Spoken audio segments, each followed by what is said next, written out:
মতো কত বড় মুনাফিক, যেই মুনাফিকেরা নবীকে গালি দেয় কিন্তু তা দেখে দেখে হাসে আর বলে হুজুরদের টাকা হুজুরা প্রতিবাদ করুক, কিন্তু যখন মরে যাবে, যখন অন্ধকারে কবরে শোয়ানো হবে, তখন তো বলবে বিসমিল্লাহি ওয়া আলা মিল্লাতি রাসূলিল্লাহ, বলবে যে রাসূলের মিল্লাতে রেখে গেলাম। এই ধরনের দুশমনকে রেখে যদি বলে বিসমিল্লাহি ওয়া আলা মিল্লাতি রাসূলিল্লাহ, বলেন তো দেখি ওই ব্যক্তির জন্য আমার রাসূল সুপারিশ করবেনি?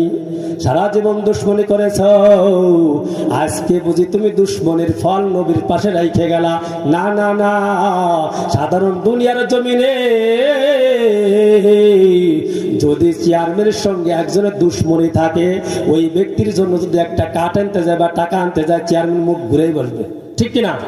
কারণ দুনিয়ার জন্য এটা হয়। আর রাসূলের দুশমন, রাসূলকে যারা গালি দেবে, রাসূলের বিপক্ষে কথা বলবে, কোরআনের বিপক্ষে কথা বলবে, মাদ্রাসার বিপক্ষে কথা বলবে, তাদেরকেও আর আস্থা তো হবে না। বিন্দু মাত্র রক্ত থাকে, ঈমান থাকে, ওই ব্যক্তিও তার অ্যাকশন নেবে, ঠিক কিনা?